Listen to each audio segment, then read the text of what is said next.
Welcome to Rally Stories. This series is all about bringing you some of the legends and the tales from behind the scenes of some of rallying's biggest characters.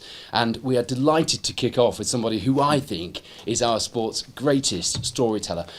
Just about the only legendary drivers that he hasn't competed with, he is lucky enough to call friends. I am talking about Mike Broad. Mike, thank you for kicking this off with us. You and I have done this a few times, and I sometimes take up a bit too much of your time, even when you're in a rush, because I want to hear some more stories. So this is a great chance to bottle those stories for people watching, because we have to do it now before I really get into the dementia series, you know, and I'm getting on the age where no, don't say that. You're far fitter and healthy than some people half your age, and you're still more involved in the sport than them as well. I just want to start in one place, and I've got a feeling I'm not going to have to steer you off in too many directions after that. When you first started rallying, 1968, normally, 66. was it 66? But normally, your first international rally. Yes. Normally, our mates come along and spanner for us, and a few people turn up you've never met before and wheel the spanner and kick the tyres, you know what I'm going to say. Yeah. And a certain young man that turned up to spanner for you on your first event in that little Mini on the 68 RAC was none other than Russell Brooks. Russell Brooks, absolutely. It was.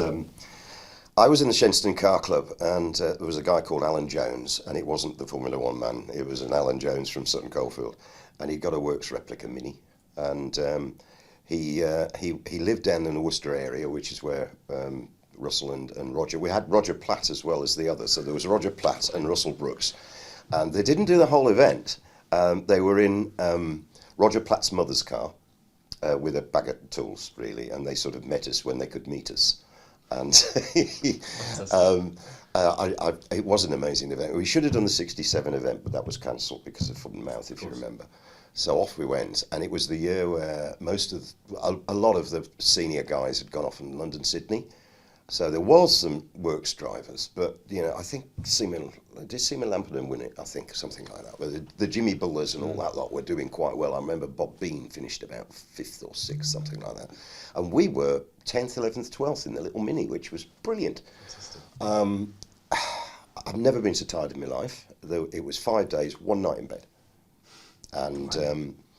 Russell and Roger actually made it up to Scotland, which was very vital because we came out of one of the Trossachs stages, Lockhart or something like that, and it was a very, very long stage, both very tired, Alan and myself, and we came down onto the main road, and literally within a mile, it's very, very twisty, B road type thing, and he was cutting a corner, and so was somebody else coming the other way, and we had almost, not quite a head on, but we sort of collided.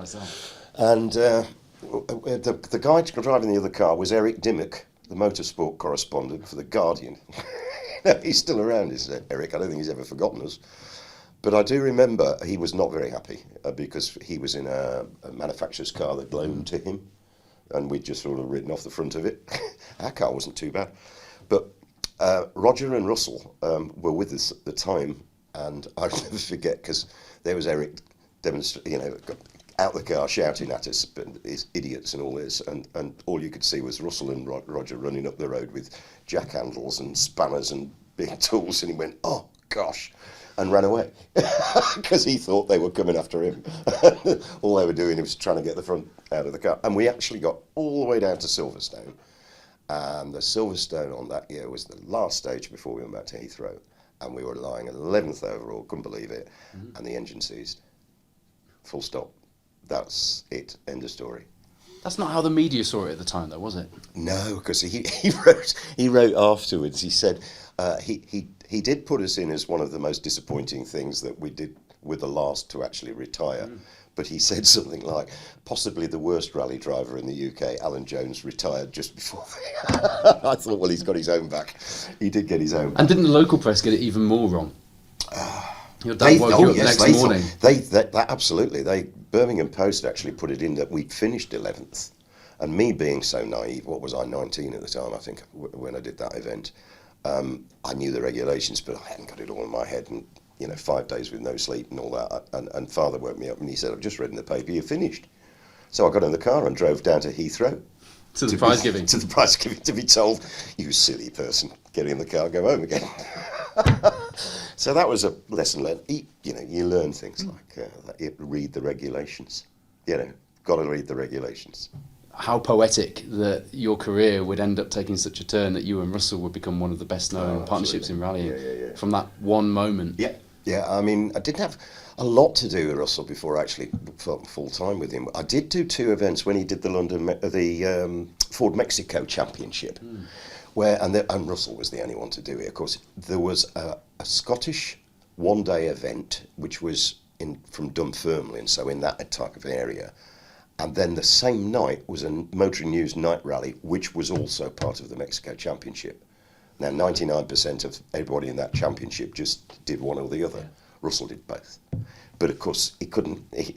John Brown, who was co-driving on the night stages, on the Motoring News stuff, he didn't want to do both. So I went and did that event with him up in Scotland, and then I took him back down to Edinburgh Airport. He flew back to Norwich, got in the car and did that rally and came third, and I think he won the championship that year. I mean, he was so driven, was Russell. He was a focused man. Ironically, I watched a few days ago. Do you remember when Chris Searle did the event with Roger Clark, the RAC rally? Well, you know, that I think Sterling Moss was talking about drivers on that programme, and they said, you know, people like the Jackie Stewarts of the world and were natural drivers, where Graham Hill wasn't. He was a person that actually taught himself how to drive a Grand Prix. Russell was exactly the same. Tony Pond, Walter Röhrls, Colin McRae's, these type of Cali Rovanpera, just get in a car and do it, don't they? Russell could do it to a point, but he learned through his career how to get better and better and better. And it wasn't a thing that he naturally got to. You could feel it. You know, you could feel it was almost at 50 metres you brake here and all that, whereas everybody else just lets the car flow. He wasn't a flowing type driver, was Russell. Russell was one that knew how to drive. He'd got stamina. He'd never give in, full stop. Whereas sometimes the flowing type of drivers do. So, you know, it was meant to be, really, wasn't it? You talk about Russell being a driven character. One of the things that I've always admired about you, and indeed at times when in my career I've been looking for the next step, you've given me some advice, is that you never give up. You are very driven indeed. The reason that you got to where you got to is because you were always the person with your hand up. I think you met Tony Fall at the Grand Prix and put your hand up and said, I want to co-drive for you. I didn't realise I was doing it, and a number of people have said, gosh, you know, I wish I'd got the bravery to do what you did. And I didn't realise it was that sort of big a deal. You never do. It's just something that you want to do. I actually was banned from going home by my father for about 6 months because I walked out of the company. I mean, I was lucky. I was working for Dad. And everybody said, you know, it's great to work for a family business. It is. It was a travel agent. It was a travel agent, yeah. Except Father, you know, made sure you didn't get very much money. There was a lot of people in the company below me that were getting a lot more money. And for instance, you know, if I took a weekend off above my 2 weeks holiday, he wouldn't pay me. He'd actually reduce your salary. So, you know, there's things like that. But I suppose the big decision, there was two big decisions in my life. One was to do London, Mexico. And that came about by sitting in the hotel on the front at Aberystwyth, which is still there and not open. I can't remember the name.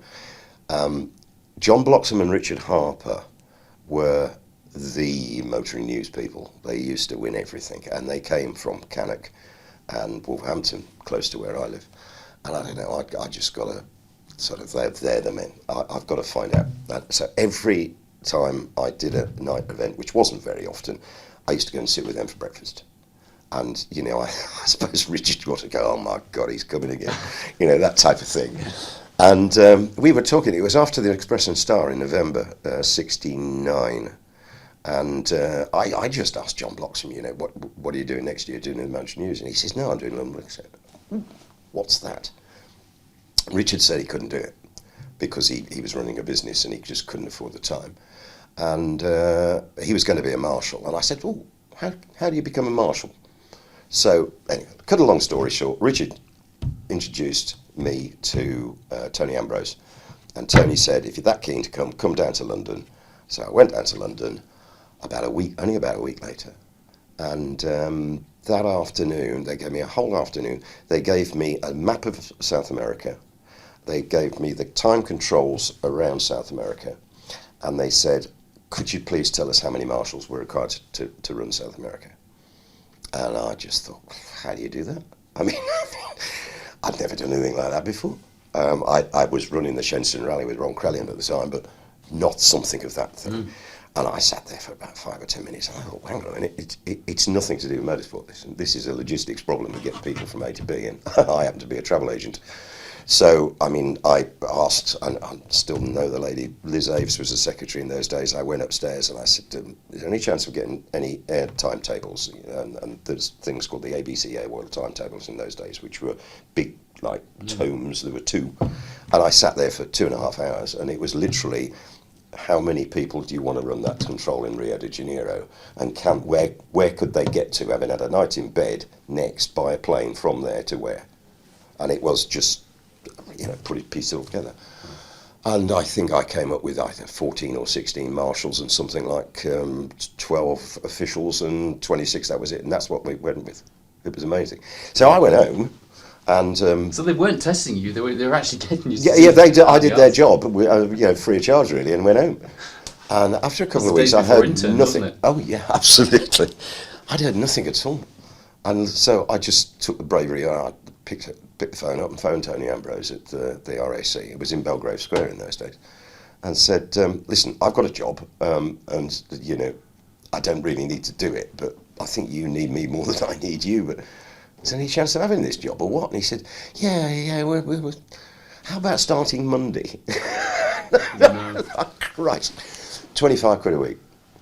And out of that, I had to find somewhere to live in London, and I'd never been apart from one night at a hotel, I'd never been in London before. So off I trolled, and I did. Wow. And I was allowed back for Christmas Day and Boxing Day, but apart from that, I was definitely persona non grata in Broadhampton. I think Father was upset because my contract actually said I went home when the rally started. So you were throwing everything away, possibly, in his eyes, just for the short period of time until then? Till April, yeah. But why go and work for these people for 3 months when you're not even going on an event? And I thought, well, I'm going to meet everybody I really want to meet. And it did work out like that. I mean, it was just phenomenal. If you think about it, what was I, 20 years of it, 21 years of And age. these were huge, people won't realise this now, but these were huge organisations behind these events, weren't they? Unbelievable. The Daily Mirror sponsored it, and they put a lot of money in. In today's terms, it was millions. You had Stuart Turner and the Ford team, you had Peter Browning and you had the guy, Patrick Vincent from France running the Peugeot, and there was big...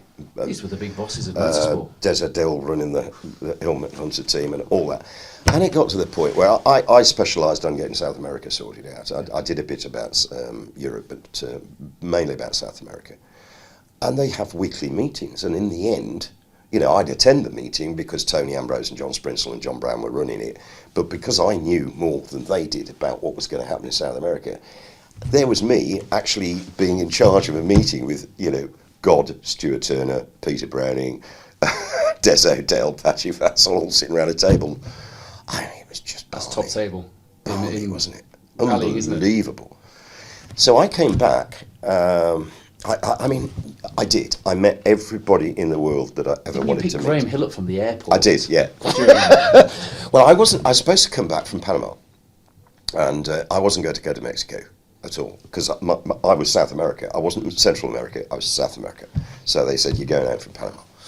And I spoke again, I don't know who it was, and I said, look, even if I pay for a ticket, I want to come to Mexico. I really want. They said, oh yeah, come on then, we'll get your ticket. And I wasn't supposed to be there, so I was a spare person really. So that was when, oh by the way, can you get to the airport and pick Graham Hill up? In what car, I have to ask? Ford Falcon. Brilliant. Because Ford were very good. I mean, the big bosses from America had come, and it was. In fact, they did my teeth as well. I went to I had toothache, and they took me to the Ford factory. They've got a factory in Mexico City, and did my teeth. And I remember the American dentist saying, "Who's the bloke that does it in England?" He says he doesn't do a very good job. So You were in Mexico. Yeah, no, I mean, amazing. Wow. So I picked him up, yeah, that was good. And then I actually spent 4 days with Jimmy Greaves and went up to Guadalajara to watch the football. Because he was working for ITV doing the thing, and I was just hanging around. And ironically, there's not a lot of motorsport people that football, really. It doesn't sync together as much as every other sport. You know, I love all sports, really, but... I mean, we were in the Isabella Sheraton, I think, at the centre of town. And Graham Robson and I were sitting there, and Greavesy said, "Well, I've got to go tomorrow." And I said, "Any chance of coming with you?" He says, "Yeah." So off we went. And he was just, of course, he was with Tony Ford, which is where the first time that I really got to know. And the lovely thing is, I did get to know all these people. And when I got home, I hadn't got a job. I mean, Dad wouldn't give me the job back at the time. He did eventually, but at the time I got back in the middle of June, beginning of June. And I hadn't got a job, I hadn't got anything to do. And the Scottish Rally was on the following week. And the likes of Paddy Hopkirk and Colchester and that lot were all doing that, having done London, Mexico. Yeah. And I thought, well, I'll go up there. And so Jeremy Ferguson, the boss of Dunlop's, it was ever so nice. He lived in Lichfield. And he said, well, I've got a spare room up in Nairn somewhere. So, come up. So I flew up, paid my own ticket, got a car from Avis. And I worked it out. I thought, I'll go to the end of the last stage. And if anybody says hello, recognises, well, I think I've made it. If not, go home and go back to be a travel agent. I mean, that was the thought process. And then I got to the end of this last stage, of course, and Hannu won it, I think, and Colch was second, and Paddy was third, and all that. So there was all the names, and there was a lot of people at the end of that stage. I thought, nobody's going to see me. So I got in the car, and it was Minority, and if you come out of Minority, turn right, and you go down towards Inverness, and there is, I don't know whether it's still there was a very narrow bridge, it was big road, then single road. I sat on the bridge. I just sat on the bridge, and I thought, if anybody stops and says anything, and it's a family show, so I won't swear, but so I did, and they stopped. Wow. Yeah, it was quite humbling. Who stopped first? Hannu. Wow. Hannu. What the hell are you doing here? Hello. And I thought, yeah, we got to keep going with this. And I did. You couldn't have picked a better name to stop first. No. I wasn't sure who you were going to say. It was the Finnish Mafia that got me going, because in 71 and 72 I hadn't got a serious driver at all, a regular driver. I was doing the odd event. I did, something with Rodney Badham and a few other people. I wasn't very good at night rallies, and of course that was big. I didn't really like night rallies. I could do them, but unless you'd got a regular driver in those days doing every one, you weren't going to win. And I hadn't got one of those, and I don't know who it was actually. I think it was probably David Sutton that actually got the first job, which I did the RAC in 71 with Risto Kivimäki, and then I started on the Finnish tack, because then I got Dealer Opel in Finland, and Hannu Palin and a few others, and Marcus Risto, and I did some events over there. So it was the Finnish connection, and it was people like Hannu that actually got that for me, which was quite amazing, And then you just build on and build on. But British co-drivers were very, very well thought of in Yes. those days. We were very lucky, really. If you think, Phil Short, I still see Phil very regularly. Phil and I used to work out, and we used to do maps for most of the Finns that came in. And we didn't get paid for it, but they used to bring us whiskey bottles, thinking that was the one thing that was, because it was so expensive in Finland in the day that, where it was a £5 here, it was 50 quid in Finland. So they brought us whiskey, and you get piles of whiskey. I don't like whiskey. Oh dear, who's the chap that? In an Audi that has been with Audi and Toyota quite. I'll come back to that. But we used to do the maps for 3 or 4 Finns, Philip and I, every single year. And because we'd been doing that, of course, again, the Scandinavian Mafia make sure that Philip and I got some decent drives, and then you start building. Whiskey. A lot of whiskey. But as you say, I mean, 74, it must have been back end of 73, I met Tony again. I mean, my twin brother and I just went down to the Daily Express Trophy race. It wasn't a Formula One job, where in those days any access for all the spectators round the back, you know. And there was Tony, and it just happened. It must have been early '74 because it was before the Welsh, wasn't it? it was, and he was going to do Portugal, and he was doing Portugal with Robin Turfy, who didn't really want to do it. Robin had been a very, very good co-driver, and he was the best coordinator in my life ever. Fantastic bloke, but he didn't really want to do it. And Tony said, "Well, I'm looking for somebody." I said, "Hello." You know, that was literally it. I mean, it was as silly as that. And off you go on a works drive. And from there on in, that was it. We talk so often in this sport about those moments that are just chance, but you had shown your tenacity until this point. So it's not actually by chance that happened, is it? You'd made your connections, and he knew who he was talking to. And I think we sometimes sort of put these moments down to sort of chance and the stars aligning, but actually that's why I admire you. Kind of lined all these things up, and you continued to do that as well, didn't you? You continued to make these connections and pull things together. I didn't want to stop at home, right, basically. I mean, yes, I think I mean the other major decision making process, I've got to say that Susan, who had started going out with in 72, 73, she has been amazing to allow me to do everything. Some of her stories are as good as yours. Oh, God. Yeah. The story about the ceiling coming down and you couldn't help because Walter Röhrl was there. That's true. I mean, we're going to flit around a bit in this. We're not going to go in chronological order, so just do the ceiling story, because I love the ceiling story. Yeah, that was the hot summer of 76. Was it 76 or 77? I can't remember. It was the hot summer, and I mean, we just had a hot summer. It was as hot, but it went on for 3 months, and it was really. We were doing a tour. I was doing a tour of Britain with Walter, and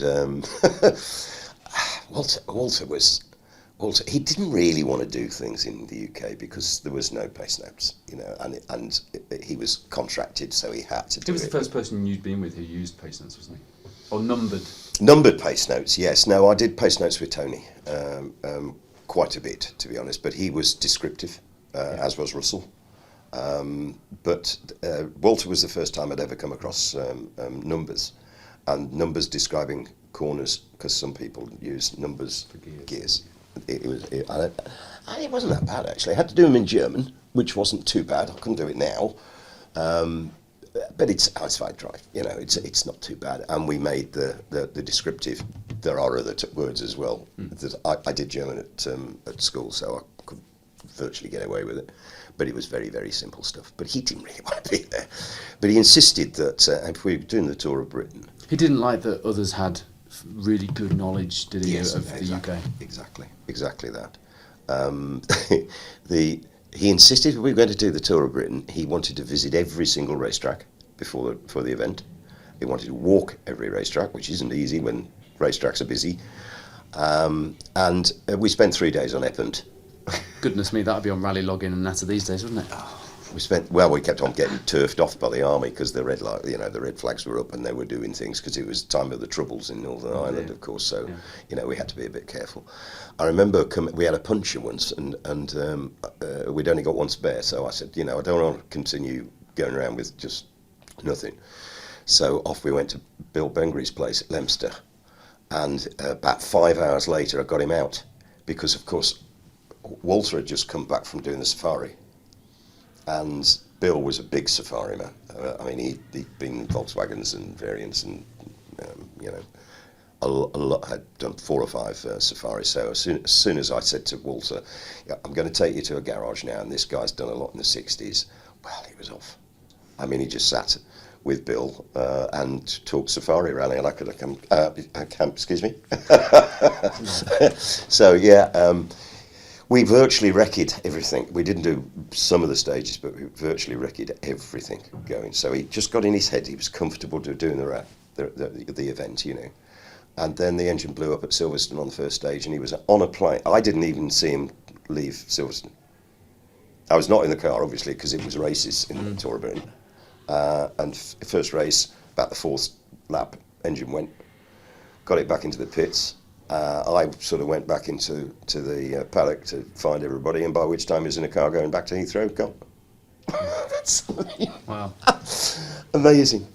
Yeah. And how did you come to be looking after him at your house when the sick? 'Cause Susan described to me that it was the one time you were actually home when something went wrong. That was you still couldn't help. During the recce, he came and stayed in Lichfield. I mean, we'd just got married, and we were in a very small house, so we hadn't got a spare room.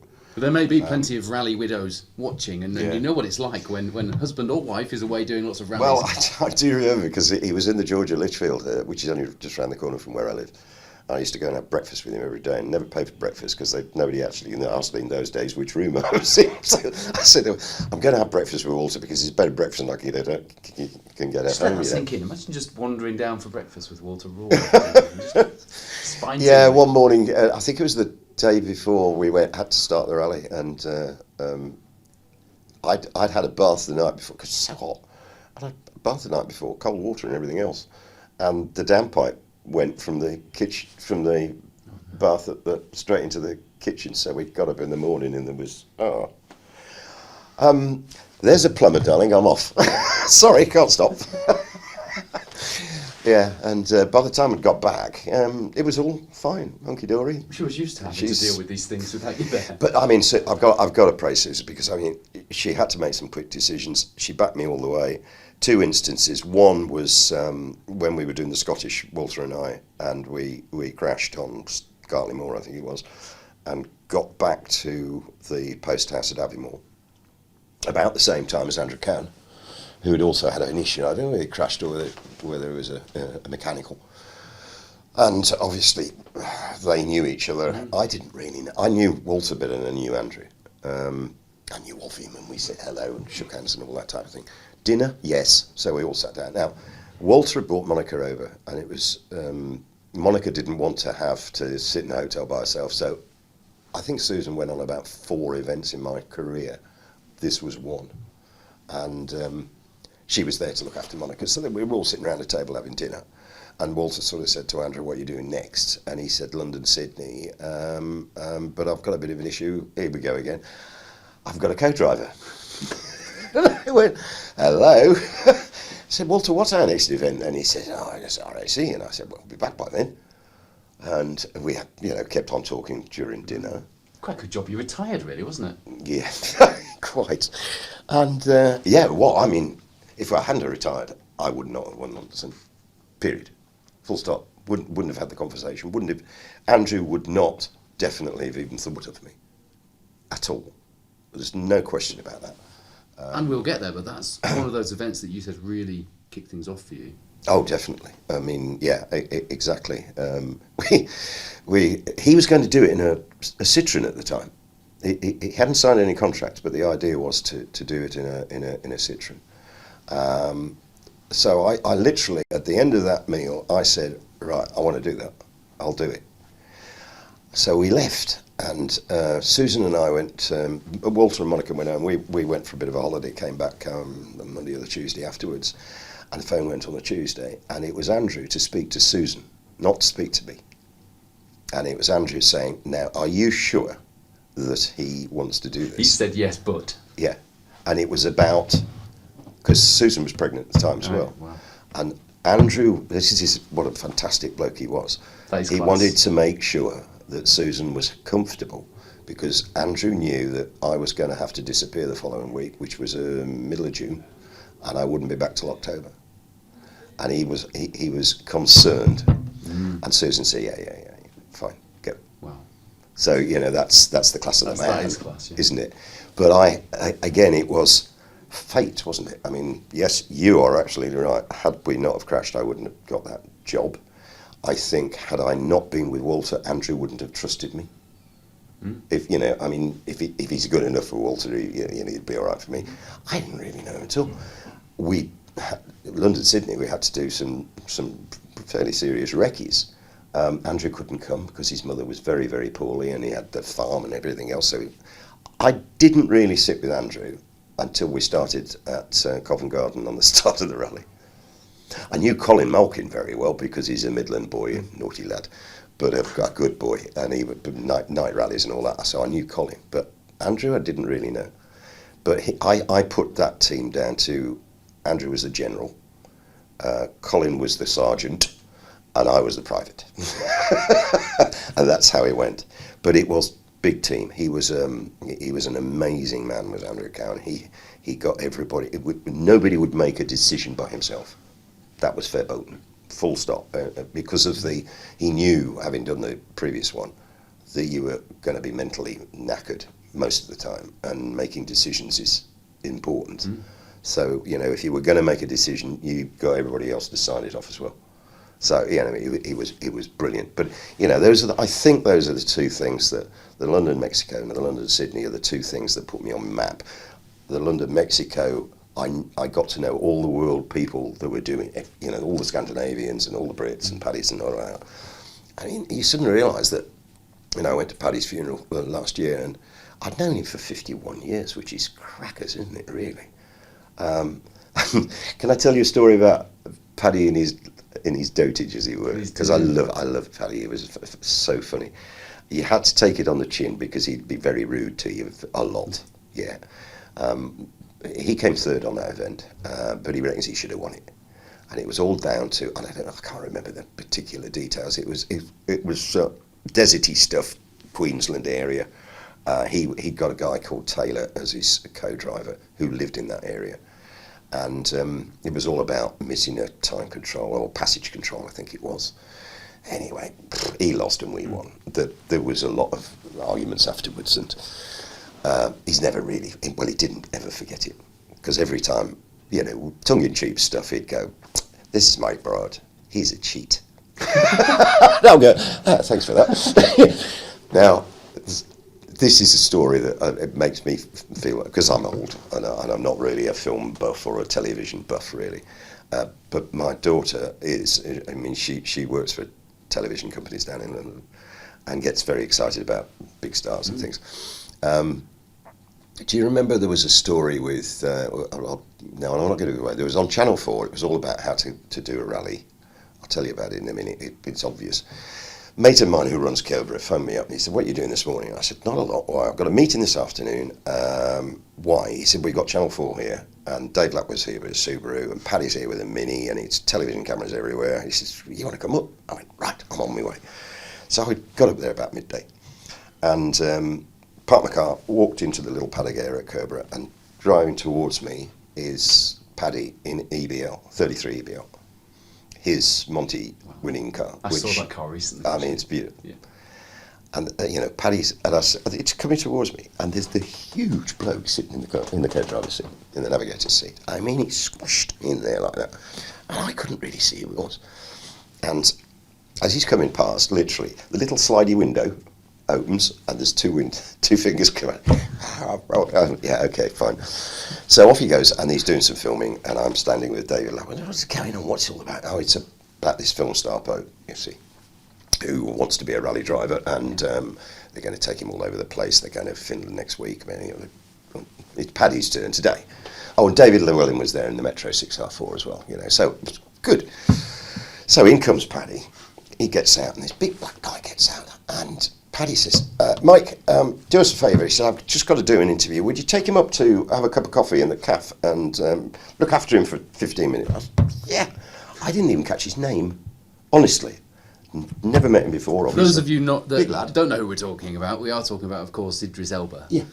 Wow. Yeah, I was going to come to that. Oh, were you? Sorry. Well, I think they've probably worked it out by now. I suppose so.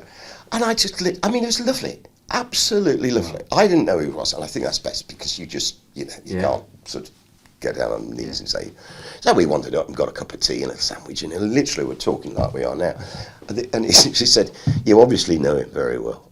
I said, "Oh, cracky, yeah. I mean, we go back 40, 50 years now." And I said, "I'll tell you what, I'll bet you any money, as soon as he walks in here," he said, "By the way, Idris, this is Mike Broad, this year's cheating bastard he is." He says, he says, "I'm never going to London City." And what happened? In comes Paddy. "Oh, you're looking after him all right, Mike." He says, "Idris, he's a cheating bastard." I'm going, "You are so predictable, Hopkirk." And he used to say, do you know, I've got a card from him about 6 months before he died. Because we gave him a trophy from ECF, and he sent it back, and he said, "To all you blokes up north." He thinks Birmingham's up north. No, he was an amazing guy. Anyway, when I on my way back, I still didn't know really who Idris Elba was, and I had to go back for a meeting in Lichfield about 2:00. So I'm in my car, and I phoned my daughter in London, and I said, "I've just had lunch with a black guy, and he's a film star bloke. What did he do? What film was it? What's his name? Idris Elba." All I heard was a shriek down the telephone. He said, "You've just had lunch with Idris Elba." Yeah, why?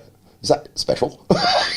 But he wasn't special. He was just lovely. Paddy's been quite good for your home life Paddy in the girls sort of knowing what you do, because there's another story involving Paddy, isn't there? Yeah, and we should go back a little further even just to explain, because you've got 2 daughters. Yes. And you, whenever I've spoken to you, you talk about your family being your life, but they didn't quite get what you did when they were younger. No. Tell us the story when you just won the RAC. Tell it, because that is one of your best stories. And you took your daughter to school. I took my daughter to school, yeah. So Claire was about 7 or 8. You driving a Manta? I got a Manta, yeah. I got a Manta road car. And you guys were big news then, weren't you? yeah, I think it's difficult for people to appreciate now just how big it was in the 80s. Literally, we won the RSC Championship in 85, Manx, September, so this would be about a week afterwards. I took a couple of weeks off after that. And we were on TVAM that morning, we were on ITV, a main channel, that morning. In the evening, Russell and I went into Birmingham. We were on Midlands Today. We were on and then we went to Pebble Mill and did theirs as well. Then there was grandstanding on the Saturday afternoon with Jim Rosenthal and all. I mean, it was huge. To put this in perspective, around this time, the crowds on the RAC outnumbered spectators at football matches across an entire season. Which, if you think about that now, that's like a World Cup winner sitting on the sofa on BBC Breakfast. That's what we're talking about here, and that's hard to comprehend for a young audience. Even now, Sutton Park, you'd take 100,000 people, and you know they used to promote the event as the biggest spectator event in the United Kingdom. 3 to 4 million people, because they would literally stand out on the side of the road. You come to a traffic light, any island on the main road, 50 miles from any stage, would be 3 deep. It was phenomenal, absolutely. Every major newspaper got hold of it, especially in the days of Pondy and MG Metros and things like that. Russell was brilliant at getting, I mean, he was sponsored by the Birmingham Post from the middle of the 70s. Then he got ATV. The year that when he went off in Sutton Park, he was sponsored by ATV, and the camera was right in the right place for when he did his barrel roll. It was every single media outlet had something. I mean, we were sponsored by Roland Rat one year.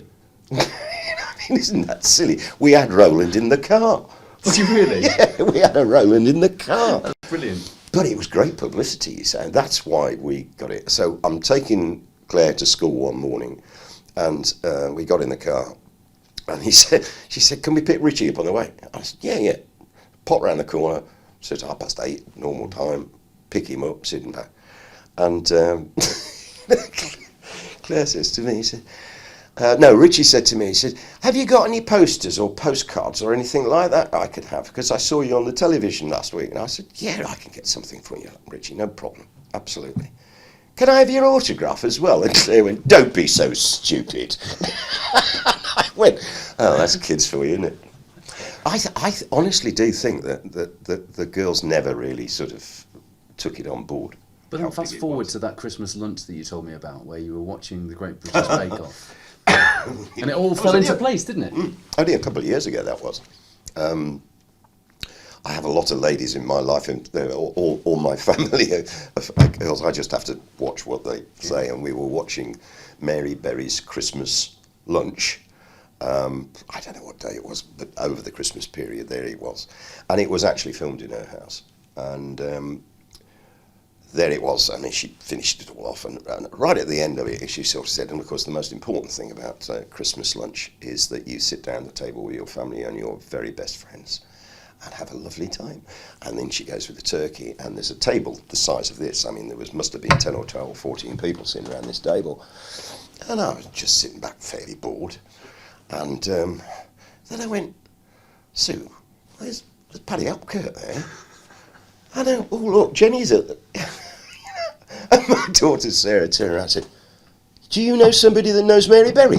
And I And went, suddenly you've made it. yeah, I know, that person lives next door to Mary Berry.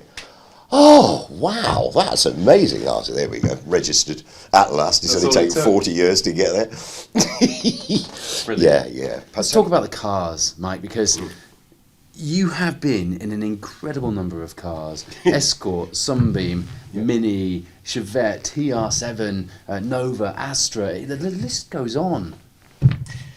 Those were Mercedes. such... Mercedes. Those were such But you know incredible that car? days for manufacturers. I was in my local garage on Tuesday with my wife's car being serviced, and there's a guy there I used to work with 15, 20 years ago in GM, and he's the service manager. And he showed me a photograph, and when I went to pick the car up, he called his boss in, David Kershaw, who owns Central Garage in Lichfield, and he said, this is Mike, by the way. Oh, right. Looking at me a bit blank. And then he got the photograph out. They'd been to Stuttgart last weekend, and he'd taken 3 of the boys from his work, Chris, the service manager, the chief mechanic, and the body shop guy, and they'd had a lads' weekend at the Porsche Museum, the Mercedes Museum, and went to a footy match, which was fantastic, wasn't it, Sounds really? great. And as they were walking around the Mercedes factory, the Mercedes not in there, Museum, is it? Chris said, Dave, come over here. He says, really? He's coming to see us on Tuesday. As the car was still there. Car's still there. It was there last weekend, anyway. Isn't that amazing? 47 years ago. Did you know it was there? I knew it was there a few years ago, and I had no idea it was still there. I knew it was 10, 15 years ago it was there. It's still there. It's amazing, isn't it? We're talking about this like you know what we're talking about, but It's a Mercedes 280E that we won the London-Sydney in 1977. that rally changed your life, didn't it? Yeah, sponsored by the Rank organisation, which is always good fun, wasn't it? Because Mercedes didn't want to appear to have a works team. Of course, you had the Jägermeister car, had various ones. It still hadn't come to admitting that got motorsport. If you remember 1955, Le Mans, We're done. No, we're not going back to motorsport at all. So in the late 70s, it still was they were not in motorsport. Like hell, they were not in motorsport. Led to some legendary deliveries, though, didn't it? Crikey. I went to the factory after our June meeting with Andrew. About a week later, I went with Colin. We went to see Mr. Waxenberger there, the big boss. And it was like an aircraft hangar. It was that big. I mean, it was full of every race car you've ever come across, and saloon, race, rally, you name it. They hadn't got rally cars. They were still working on our cars. They actually designed their first, and I threw it out pretty quickly. Instead of Halders in those days and Terra Trips and all that type of thing, they wanted their own. They wanted a Mercedes computerized job, and they were asking me what I wanted and how I wanted it and where I wanted it and all this type of thing. Oh, to have that prototype sat on your living room table now. Exactly. Oof. Outside the back door of this huge motorsport base was their test track. And literally, it's huge. And it's still there, Weissach. Not Weissach, Unterturkheim. And they've got one of these wall of death jobs where all the buses would go around with the trucks. Wow. And Waxenberger got a 600, a Mercedes 600, which is like a diplomat's car, one that the Royals, it's huge. And there was me, Waxenberger, and Colin. And we're literally, and as you get down this motorway, it's like going down the M1 5 lanes. They've got the gantries going over, and you've got to hit whatever speed is on the gantry to make sure you're doing the right speed to go into the wall of death. Of course, we didn't even know we were going into the wall of death. All we knew is we were doing 180 kilometres an hour down this straight in this huge 600. I mean, Like a big old bus. Mercedes Pullman type thing, isn't it? Huge, Yeah. huge, yes. And then suddenly they go into the carousel and you're on this. And then he takes his hands off the wheel. You think the man's mad. This is the boss of motorsport. And he's laughing himself silly, and Colin and I are screaming like hell. Oh, my goodness. That was our introduction to the Mercedes factory that didn't exist. That's amazing. A And secret hangar. It was completely secret. And that's why, as you say, Jägermeister did one, Johnson's Wax did one, Rank organisation did one. What was the And other that one? was There was another big probably delivery, the wasn't there? cheapest sponsorship deal that Rank organisation had ever done, because they really didn't need the money. Just needed an entrant. They just needed a different colour scheme on the car. Having said that, it was amazing because Rank were big, they were worldwide. So I think there was only 2 countries that they didn't have an organisation in. So they had a competition for each country to try and outdo each other on how they would promote the rally, the car and us. So, I mean, you arrive in India, you'd come across the border from Pakistan, and all the railway bridges were painted with Rank Organisation welcomes Andrew Coward. It was just... in Jaipur, there was a passage control in Jaipur, and there was more people in this garage. I mean, there was just like a SO petrol station thing, There was an elephant. All with a real elephant? Oh yeah, Christ! I mean, you get real elephants wandering around. Not so much nowadays, but 50 years ago you did. Not on a petrol station. No, exactly. And that was the Rank Organisation elephant waiting for us. I mean, it was balmy, completely. The crowds on that event, because the sponsors had generated the publicity. I mean, literally, thankfully, we were first car on the road for a long time, or first 5 cars on the road. But we were getting stories from the guys in sort of 40s or 50s that tear gas was being thrown just to get people to get out so that we could they could get to the passage control. There was that many people. You were literally driving at people. It was just balmy, unbelievable. But as you say, yeah, changed my life really.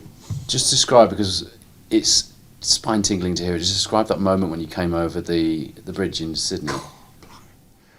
I was crying my eyes out. College, pull yourself together, I mean.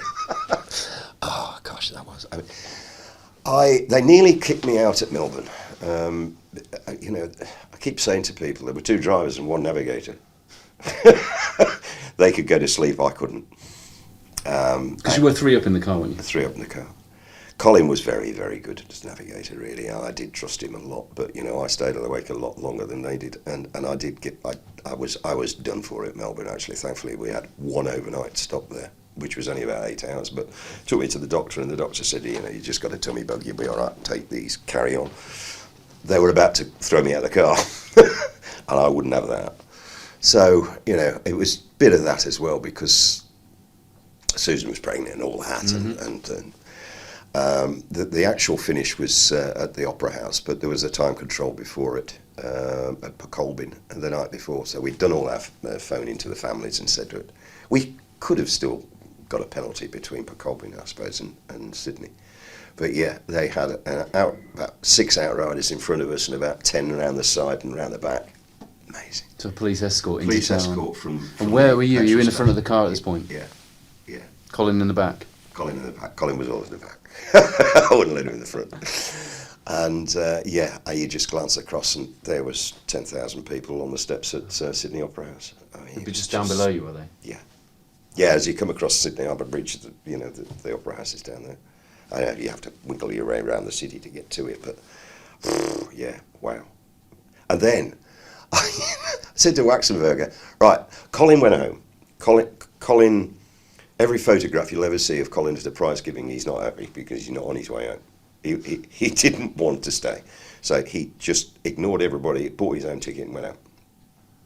So I said to Waxenberger the following day, right, I've left a ticket for Susan to come, and we're going to have 3 weeks holiday in Australia because, we're expecting the first child and it'll probably be the last holiday I have for the last 10 years. And Waxenberger said, no, you're going to Stuttgart. And I went, no, Susan's coming here. No, Susan is not at home. Susan is in Stuttgart. What? And they'd already been in touch, and they'd got on a plane, and she was sitting in Stuttgart. And they flew us all back, including the cars. Oh, so the cars came back with The cars came back with us. Oh.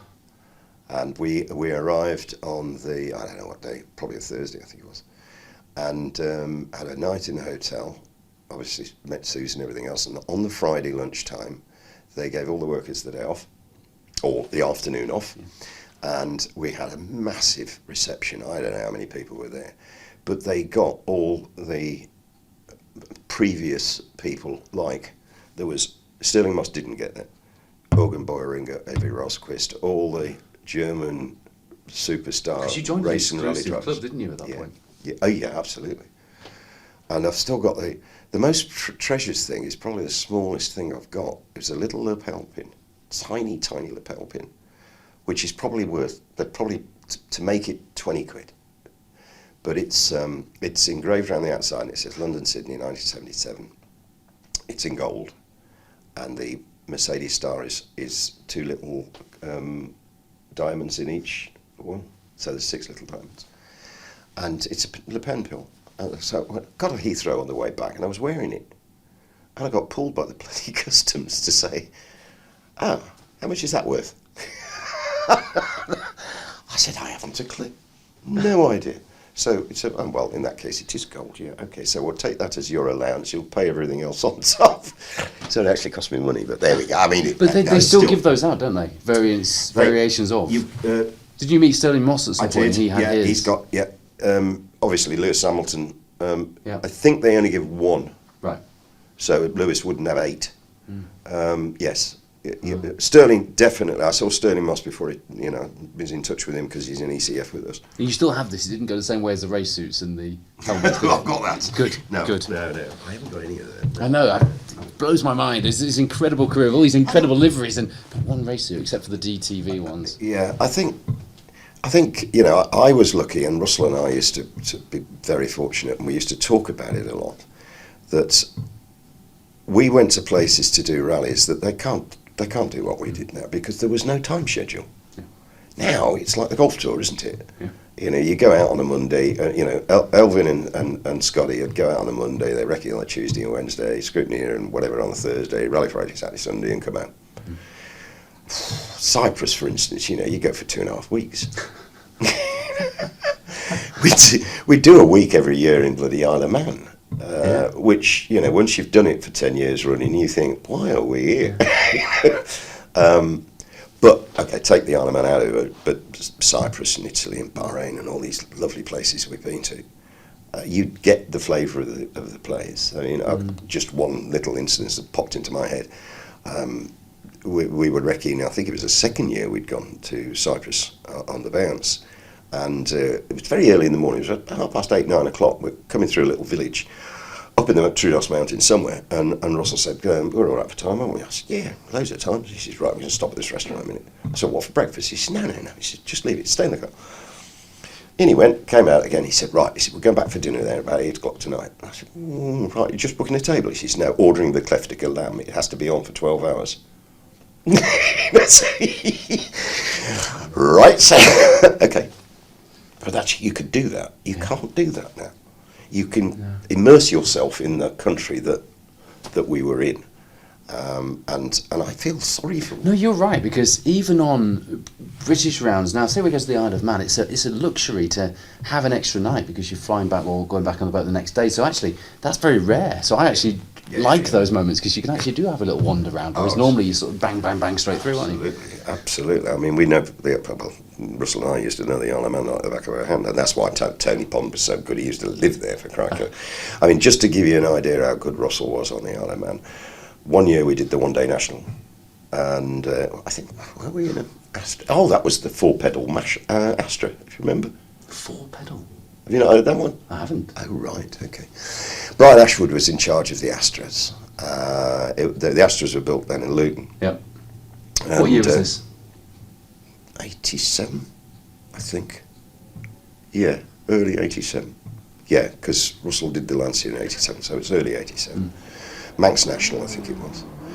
And Russell couldn't left foot brake, or he didn't want to. He was a brilliant, I mean, he was brought up on minis, but he never left foot brake, ever. Go back to what you said about not necessarily flowing or being natural, just doing what he decided he was going to do. Correct. He taught himself to drive without having to left foot brake. And that sort of was, a lot of people didn't understand that, and Brian thought, So he used to be the handbrake a little bit more than most. So Brian thought, well, if I move the handbrake to a foot pedal, so we had 4 pedals. Where was the handbrake in the selection of pedals? Far left? Left. Wow.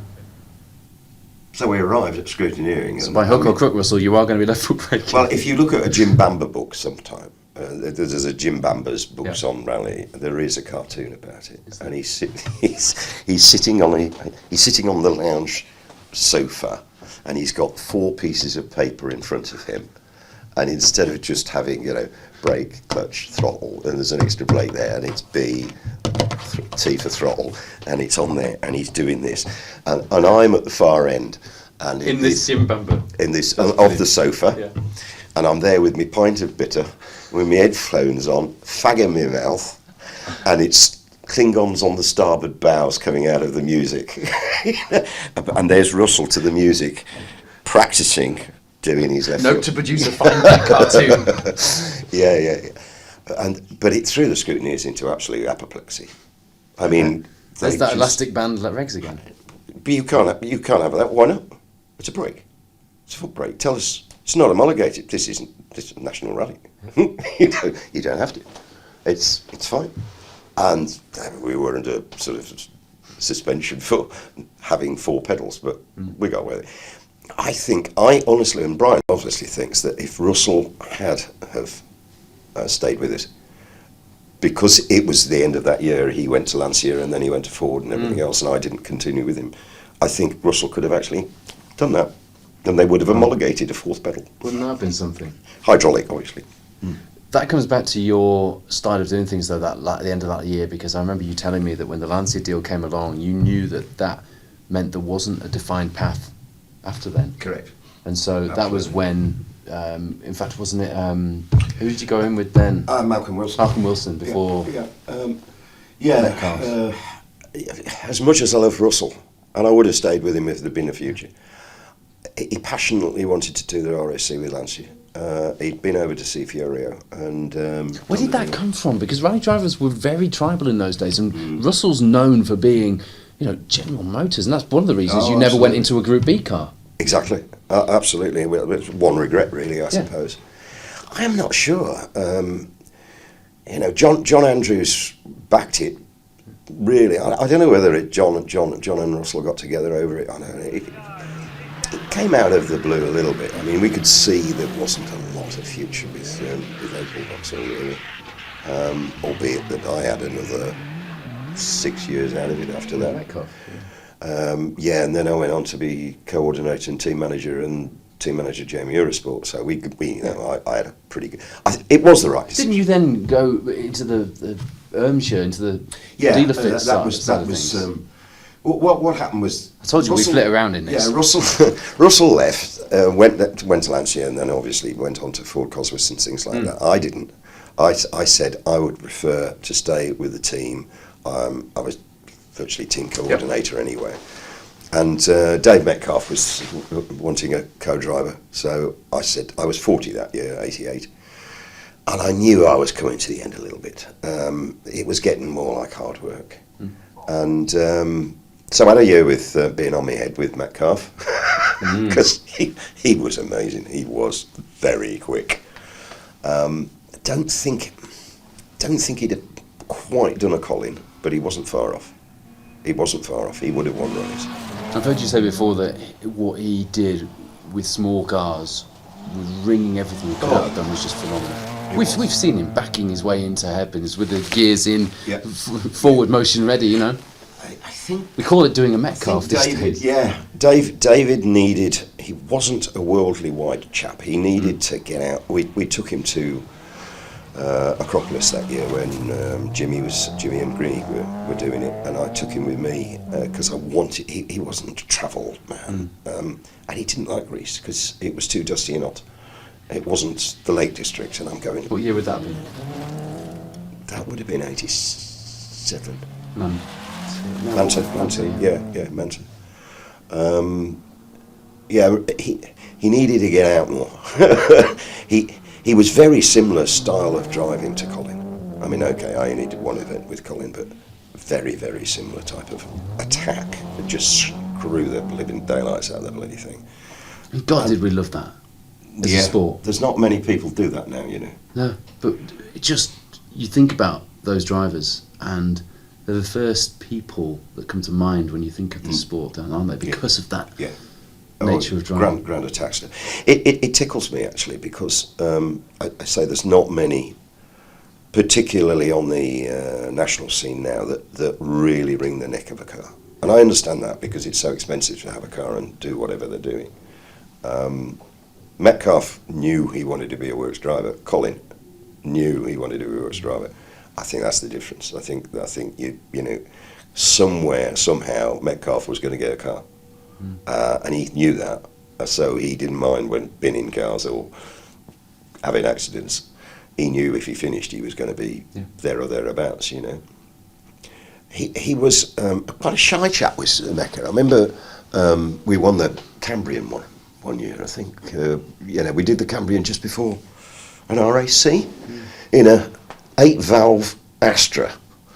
Not even a 16-valve Astra, an 8-valve Astra. Reverse seating, we started car 140. Can you imagine? Blimey. And we won it. And it was a beating RDA event. It wasn't a British Rally Championship event, but in a little 8-valve Astra, we were beating Metros and God knows what else. And as soon as he finished, he wanted to go home. He was almost like Malkin, and he wasn't interested. Colin, was, to a degree, to start with, was like that. Yeah. He had to be taught by the media boys that he's got to do this, that, and the other. Yeah, he bought into that later in his career, didn't he? But he did. When I did that at Swedish with Colin, he wouldn't go to the prize giving either. He'd only come third. He wasn't good enough. Yeah, I remember Jim and I went to the prize giving because Colin wouldn't go. He came 30 something, but he only come third in the class, and it wasn't good enough. I mean, it was brilliant. I like that. I as a presenter, when your third place man doesn't want to come to the finish for an interview, it's the worst thing in the world when you try and tell the story. But actually, as an enthusiast of the sport, I love that he doesn't want to be there because he didn't win. Yeah. Well, that's the difference between somebody that wants to do it as a professional career, to be honest, I think. And who knows, he should have done better. Just go back a step. When you were in the Chevette, you described the moment that you had a sit in Grindrod's seat in the Rothmans Manta. Yeah, I'll never forget that. It was just going from sort of straw chair to a big armchair. It was huge. I mean, it was just, wow, space. And, you know, you were little... Don't get me wrong, the Chevette was fantastic on... Russell's favourite car on tarmac, I think, from the point of view that it handled so beautifully. I mean, the Manta was brilliant as well, but I think he liked the Chevette, especially a downhill, because it was just so... It danced, it was lovely. But when I sat... I think it was on the Circuit of Ireland, just before... I was on... You know, before the first the podium start. What year would that have been? That would have been 83. 83. 84. 84 Circuit of Ireland. We did 2 years in Chevettes, didn't we? 2 years in Chevettes. Yeah. And then 3 years in Mantas and a bit. Did you know you were getting a Manta at this point, or was that? I know, but nobody told me anything. I mean, I just had my contract really was. Well, it was 50-50. I had a contract with GM to do the coordination, and I had a contract with Russell. Russell, no, I wasn't part. I'm not a mechanic, and he just went off and did it. No, I didn't really get into the deal of things like that. Ironically, then, you know, because I became team manager of GM Dealer Sport and GM Eurosport in the end. Then I had to do the contracts. I couldn't believe the noughts on the figures that I never got that. Because we were just before big money. I mean, we were comfortably well off. We were okay, but it wasn't big salaries like. I remember you saying when Tony got his deal in the 6R4, you said you'd never tell me what it was, but that blew your mind. That was big money. Well, Tony Pond actually, I think. That was the early BMC years, wasn't it? Yes, where it really got his... I honestly do think that it was great shame that he was so loyal. Yeah. But he was only loyal because the money that BMC, MG, whoever they were, British Leyland, paid him was phenomenal compared to.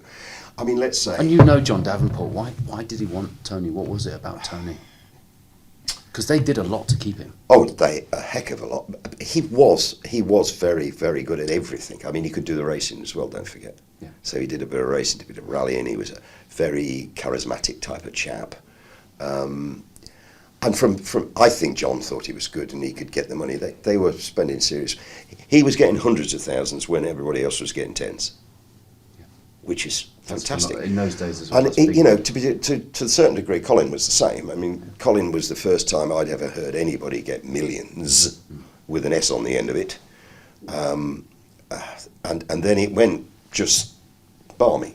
But if you think about it, there's only ever been about 8 or 10 people in the world each year that get that, and it's getting smaller and smaller now. There's probably only 4. Yeah. So it is a privilege. And your generation did that, though. Your generation built the era of our sport being revered enough by sponsors, by fans, by other competitors from other sports who would come in. Didn't realise we were doing it, though, did we? No. That was the thing. Isn't that always the way? Yeah, I suppose it is, really. I hadn't really thought about it. Think about those cars, and you think about how much people like me now, I wasn't alive to watch a TR7 back in the day, and on last year's RAC, that was the first time I'd ever seen a TR7 works spec, no less, driven on its door handles properly like back in the day. There's not many that can, you see. I know, but that sat with me quite poignantly last year. I thought, I've seen every other car, even a Stratos, I've seen it driven at full tilt, even though I wasn't there when they were. But I've never seen a TR7 driven like that. And that was quite a big moment. And you guys were in this kind of heady era where big things were happening week after week after week, and the world was talking about them. The British Championship, you didn't need to do the WR. I mean, you didn't do the World Rally Championship, you did in international events, but you were very much, your career was based in the British Championship. Because they came to us, actually. Right. If you think about it. Yeah, exactly. The World Championship rally drivers came to the UK in those days. The British Rally Championship in the 1980s, let's say. The 70s you paved the way, you put the foundations in place, but the 1980s... They came here. Yeah. It was amazing, wasn't it? You know, the likes of the Voldegards, the Vatanens, the Tommy Mackinnon came, Michelle. That's where it started. It was unbelievable, wasn't it, really?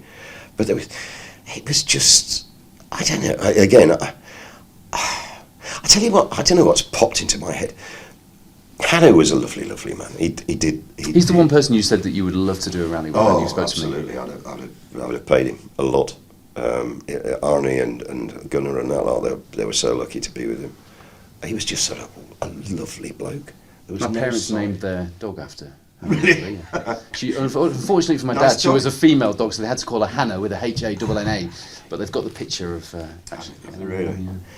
He was lovely. I mean, I mean, we were with him. Russell and I were with him and Arne when he was told about Henry being killed. What an afternoon that was! How we got up and did the Welsh. I don't know, because Hanno was in serious tears, really, really, and he went out and won it. You know, brilliant for Henry. And for Henry, I think definitely. Go back 10 years now. I organise a luncheon every other year for old farts like us. And we call them legends. Yeah, go on. He hates that word. I do. And Hanno hadn't been, and I phoned him up and I said,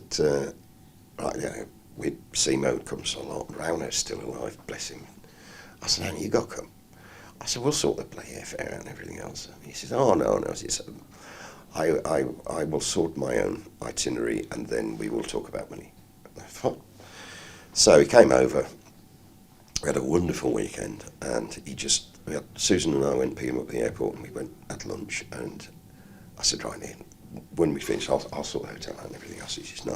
He says, it is about time I gave things back. He paid for that a lot because he just wanted to be there. Brilliant. Yeah. I've lost too many. That's the problem. Yeah, I was thinking about that with the Mercedes and Andrew Cowan, Colin Malkin, me. I'm the only one bloody left. It's. But look at what they gave us. Look at what they gave us. Yeah, a lot. Yeah. I think I better have a glass of water. That's all a bit emotional, isn't it, Glenn? Yeah, I do get that. Yeah, you can't go back though. You mustn't go back. I still enjoy watching stuff on the telly, but it's a different sport virtually. It was you who said to me, we need to, and this was again 4 years ago, we did that podcast, and you said to me, We need to get back to the days when Car 24 would have a chance. would have a chance. Absolutely right. And you just don't know who's going to win these rallies. No. Well, ironically, we were car 15, Tony Pond and I, when we won that rally. I've never been car number... Oh, was I car number 1 with Russell and the Welsh? I don't think I was. I don't know. Can't remember. I was just about to say I don't think I've won a rally car number 1. We've always been, down the scale. And I think if you've got 30, 40 R2 cars, Rally 2 cars, then it's down to the driver, isn't it? Yeah. Down to the driver. And let's see some driving. And let's also see what a works team has as an edge. Because now all they've got is firepower. And you're never going to go up against that. But the days of going up against works teams... Well, yes, you're right. Because if you think, in the Manta days, there was the Phil Collinses and the Malcolm Patricks and all these people and Clinton Smiths and all that. They were very quick in nationals, but they couldn't beat the Russells or the Jimmies, could they? No. Or the Penties. So, yeah, they were the same. And on the days when the odd event you got on a British event, you did get somebody beating the works guys, it was a big story. Oh, Tony Fall. I'm trying to think of one now. Tony Fall and I found Malcolm Patrick. We went. What event was it?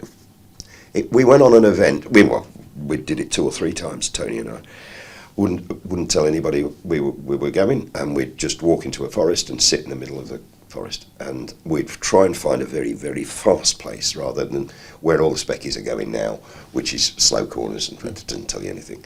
You want to. I remember one. I think it was Crooken. You sound like Wayne Goldring now. He's better than me on finding places for that. There was a very fast, what would it be? I'm just don't know now. Right-hander, 400, a blind crest which was flat, and don't forget no notes in those days. It was only on there, and then uphill slightly into a uphill left, which was beautiful. I mean, a power turn left, and Malcolm was in the 60s, and I can't even remember. I think it was an Escort. And he was so much quicker than anybody else. I mean, just literally chalk and cheese. And we thought, wow. And we literally had to get our list out and go, oh, he's a dentist in Birmingham. And the following year, he had an Ascona off. Give him a car. Give that man a car. Gave him a car. And he did very well. They don't do that now. Well, you couldn't with the Rally 1 car, could you? No. Oh, no, Christ. And that's the other thing. I mean, it takes everybody 2 years to get used to bloody driving a car and doing an event. Yeah. We've said this so many times in our sport before, and people will look back on this era and say this was, and some people say this about Group B, don't they? It went too far. But yes, it did. I read a Lombard RAC rally guide. My dad has put together the most fantastic scrapbooks from spanning the early 70s through to the mid 80s. They are incredible, and they've got everything in there. There's a Lombard RAC rally guide from, I think it's 1979, and there's you and Russell in the Sunbeam on the cover.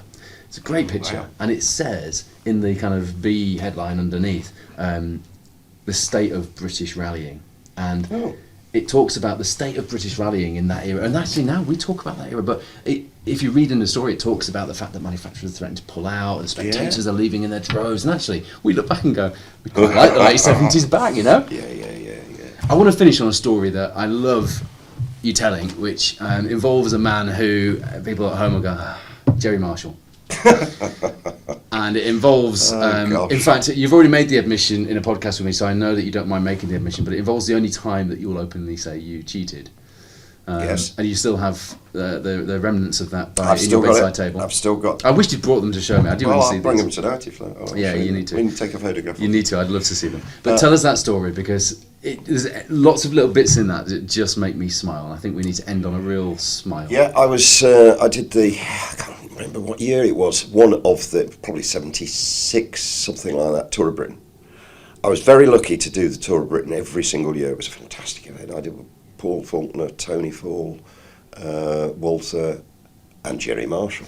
And these were big events. James Hunt, Noel Edmonds, big people did these rallies. It was really, really big.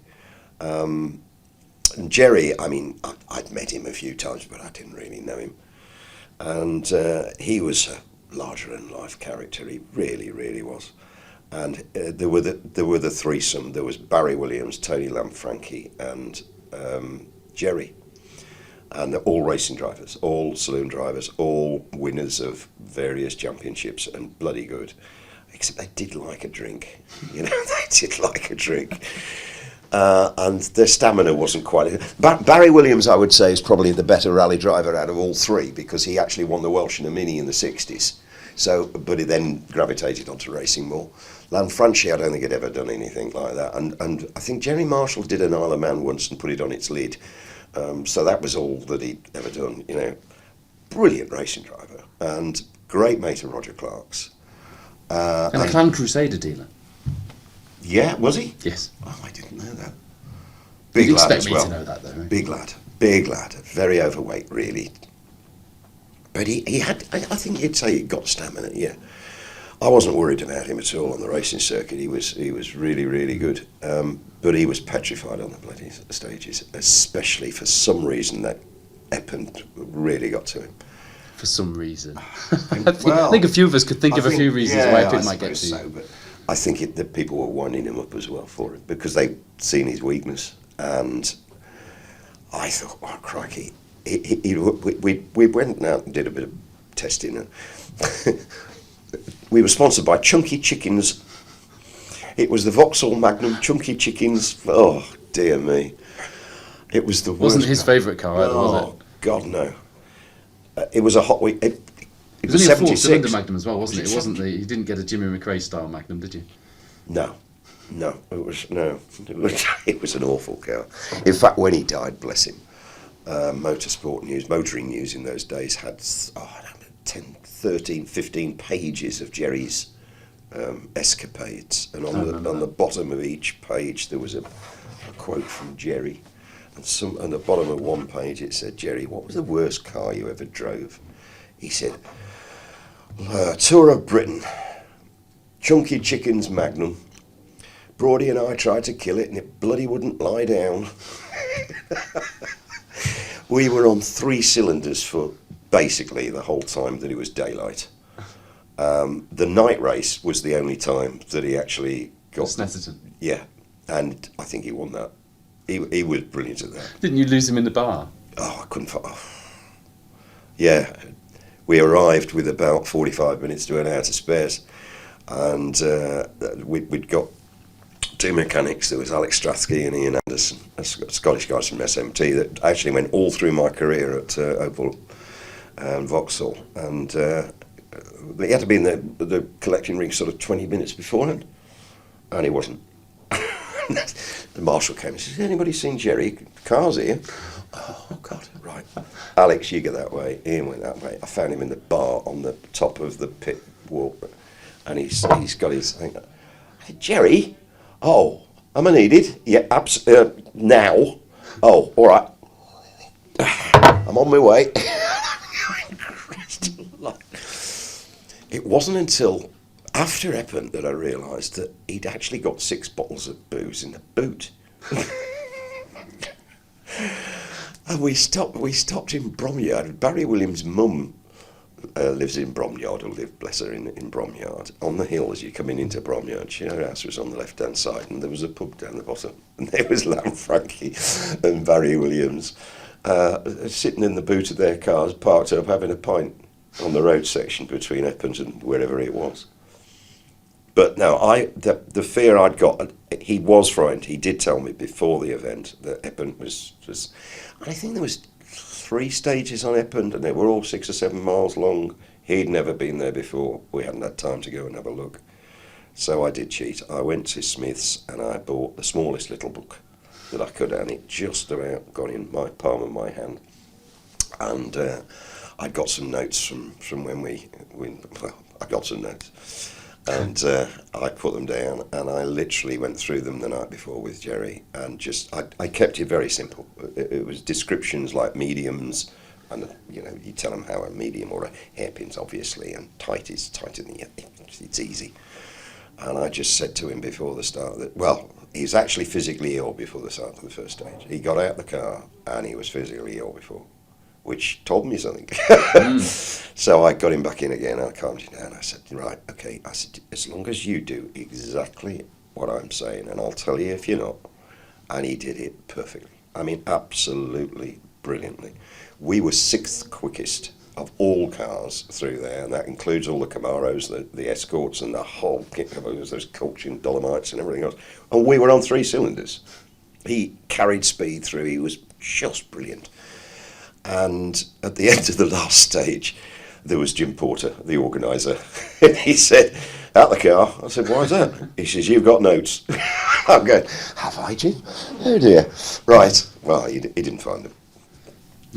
Maybe a possible bit of payback for that day when you didn't let him know about that final time control. Yes, well, possible. Yeah, possible. So, yeah, I did cheat. That was the only time I ever cheated. I've still got that, but I don't regret that. It was, I didn't want Mr. Marshall to kill me, basically. He was good fun. He was, I mean, we were about 30th in the end because of this 3-cylinder job, but we had some good fun. And a great test, if you're a rally driver at any level, you will know that there's a point where you work out whether or not you've been listening to your co-driver. It's either when it's foggy, or it's when you're somewhere you really don't know, or somewhere you're really scared. And I think Jerry that day probably learned how to listen to his co-driver. Exactly. No, he was really good. He did it absolutely perfectly. They weren't, the notes you hear on WRC events now are, I mean, mind-boggling, aren't they? I don't know how some of these drivers actually pick everything up, because I don't think they do, but that's for another day. We need you and Ray Breen to sit and have a conversation with us about that one day, I think. Yeah, okay. Yes. But don't you agree? I think well, you famously talk about that one stage, don't you, on the RAC with Richard Burns, where they put it down to those notes, and for that foggy day in the year you get, then yes it is, but apart from that, you're only going to take so much in. 25 years ago, I absolutely agree. I can't believe that's 25 years. I go back, no, it probably isn't, but it's not far off. No, it's not, it can't be far off, can it? It's 2000, it's 20 years ago. Wow, unbelievable. No, I mean, there's no doubt Richard, his notes got him a minute across Didier Auriol and the whole kit and caboodle. It was amazing. But the detailed notes that are going out now, I go back and listen to Sebastian Loeb. I know it's in French, but you listen to Danny Elena, and it's half the amount of words that are coming out on normal. But it became cool. It's a bit like when Kemi Räikkönen told his pit crew to shut up, and then everyone else started doing it. True. Everyone got as detailed as they could, didn't they? Petter did it. Petter suddenly started putting loads in it. Petter started it, and even Phil Mills will accept that it was unnecessarily detailed. Let's put it that way. That's being kind, isn't it? Yeah. Mike, thank you for sharing some of your stories with us. We've got a few. Well, I'm sure we have, but we've forgotten the Rolls Royce one. Oh, we need to do that, don't we? Because you did say you've got a Rolls Royce story. Well, it was ironic, actually, because it's 50 years ago that I did the Firestone Rally with Paul Faulkner. And that was the precursor for Rally Spain. It's based in Bilbao. It was 200 mile. It was a WRC event all in this. Wasn't quite the depth of entries that are on WRC events, but you had the likes of Works Ford's Chris Slater and Billy Coleman. There was Works Opal's Walter Röhrl was there. Seat were big, which were basically fit, if you remember. They got some good drivers. Porsche, a lot of Porsches in those days. And we were, ironically, car 15, which is what we were when Pondy and I won the Burma. And we went for fun. I mean, Paul was was still around, bless him. He's fairly wealthy property developers down in the south and Jersey in that area. Lovely car, 43 FOR, I think the registration from memory. Lovely car, looked after very, very well. And Monty Peters was his normal co-driver, but he couldn't afford the time, so I went out and did it. And surprisingly, Dad turned up because, I mean, it was Spain and it was nice and warm and lovely part of the world, beautiful part of the world, hellish. I mean, the Asturias Rally now is still on those stages. They're brilliant. They really are smooth, very twisty, very mountainous, fantastic. And we decided to do a recce, which, I don't think Paul had ever done notes before.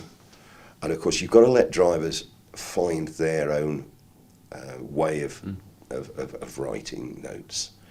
And all I can remember is he used to overuse the word very, because it was very fast into very, very fast. Into very fast into very, very, very fast. And I think Martin was just, God, I've never put so many V's on a piece of paper in my life. But it worked, because he understood what he was, and you just give it back to him, you know. And we had a brilliant time. We're doing the recce, and I can't remember what car we took over there, but it broke down. So the last 4 stages of the event, we actually wrecked it in his dad's Rolls Royce. Which was brilliant, you know. Silver very Shadow. Quiet, Silver Shadow. Yeah, a new one in 74. Blimey. We didn't find bumps very well. Didn't know. It's cross-blade tyres as well, so it sort of made a bit of a Wafty. noise. And, I remember, just stop that story for a moment, because after the rally, we got, I mean, we didn't expect to finish, let alone finish third. But we went to British Airways. I remember the British Airways office is on what is Piccadilly Circus in London, is in Bilbao. It's a big round thing with a statue in the middle with lots of roads coming in, and there's British Airways. So we literally took the Rolls Royce and parked it straight outside on the pavement and went in to change the tickets. And we sat there for quite a long time, changed the tickets, and we came out, and there was a big crowd around the Rolls Royce. And we pushed our way through, and there was 2 or 3 police people who didn't like us parking it on the thing, and there was a tow truck. I said, Paul, you better go and stop them. No, he says, I want to see what they're going to do, because he knew what I didn't know. And they You're about to learn something about Rolls Royces. Yes, they lassoed the front of this Rolls Royce onto the back of this tow truck and tried to pull it away. And of course, what I didn't realise, and Paul did, was when you take the key out of a Rolls Royce in those days, it locked the rear diff, so the axle wouldn't move. So they revved the thing up and poof! So they went then and jacked the back end of the car up, and took. I mean, as they were doing that, Paul said, "You better." So he went and he got the key and he went, because he didn't speak Spanish. They went. We didn't get fined, but we got applauded. There was a crowd of people around it, all applauding him. And it went like that the whole weekend. We got applauded. We just took it steady. We took a pace that Paul was a good driver. And we finished third overall, which was astonishing. And even, I'm really cross in the end, because it wasn't until after the prize giving that I realised that we missed second by 1 second to a Works Porsche, Spanish guy. But the winner was Walter Röhrl with Jochen Berger by about 8-9 minutes. The Porsche. Opel Ascona, Was Works Ascona. And it was the first time I'd ever met Jochen Berger, who I went on to work very closely with at Opel from there on in. And just before the last stage, which was a spectator stage round housing estate in the process of being built. So it was gravel. Wow. But with high curbs, because they put the curbs in, but they haven't laid the tarmac down. I've still got a photograph of that, amazing. But we had a really long wait, and I remember sitting on this banking, and Jochen came down, and he said to me, and Paul and I were sort of down on the banking like this, and he said, you're English? And we said, yes, we're English. He says, can I see your results? And I said, yes. So I went to the car and I brought my clipboard out with the results on it and all my times at the bottom. And he looked at it and he laughed. He said, why did you bother to come to this rally? I thought, okay, thanks for that. That was Jochen Berger. He was the archetypal. Brilliant. Oh, yes, I loved taking the mechanic. He'd have gone well with Walter, wouldn't he? Oh, yeah, absolutely. So arrogant. We were third overall. We got more prize money in those days. We were 2 days late. That's why I went to the British Airways thing, going home, because we got a crate of bloody champagne for being the best foreigner to finish that didn't win it. You know, we got so many awards. It was bloody true. It was fantastic. And yet, according to Jochen, why did you bother to turn up? That was typically Jochen Berger, bless him. Yeah. He became the team manager of Opel at the time. Anyway, yes, perfect person for Walter at that time. Having said that, please don't get the wrong impression about Walter. I'm still in touch. I still talk to him. I saw him just before COVID in Paris when they got the night of the Hall of Fame. Yes, I went to that. That was a magic night, and Walter's lovely now. He's mellowed. He still works 200 days a year for Porsche. So he's still 77. Is Walter. He's a brand ambassador for Bilstein as well. Oh, he's brilliant. The amazing thing was that, you know, he got fired by Tony Fall on the RAC because he didn't want to do a press conference and he didn't want to do this or that and the other. Now he is the media person for Porsche. He's the media person. He's the press person. See how it's reversed. He changed our sport. I mean, yeah, to win 4 Monte Carlos in 4 different cars in 4 years, I mean, it's just balmy, isn't it? It is. He was. The story I love to tell, I wasn't with him, Jochen was with him. He did the Olympus rally, was it? Oh, not Olympus, no, it was the Acropolis rally, when they did a stage prior to the rally to sort out. It didn't count, but it was the seeding stage. And it was Mount Olympus, that's right. So let's say 8 kilometres up, 8 kilometres down. He was 10th overall at the top of the stage going up because he wasn't in a Skoda and he hadn't got enough power, and he was the fastest when he got down to the bottom. He was absolutely brilliant at balance and lines and all that. He's just, you know, and he goes and sits in a Lancia and wins Le Mans. You know, I mean, yeah, he was something special. Very, very special, yeah. Very lucky to have been with him. Yeah, what a name to end on. I feel like I've taken a real trip through the history of a sport that I've spent a lifetime adoring, so thank you for that. And I hope you feel the same. I think we should treasure these stories, and we're very lucky as a sport that we do treasure the people that have built it, but more than that, you're someone who is working very hard on the future of our sport as well, and for that, I know a lot of other people are very grateful. It's all right. Mike Broad, thank you so much for joining us. Thanks, Paul. Cheers.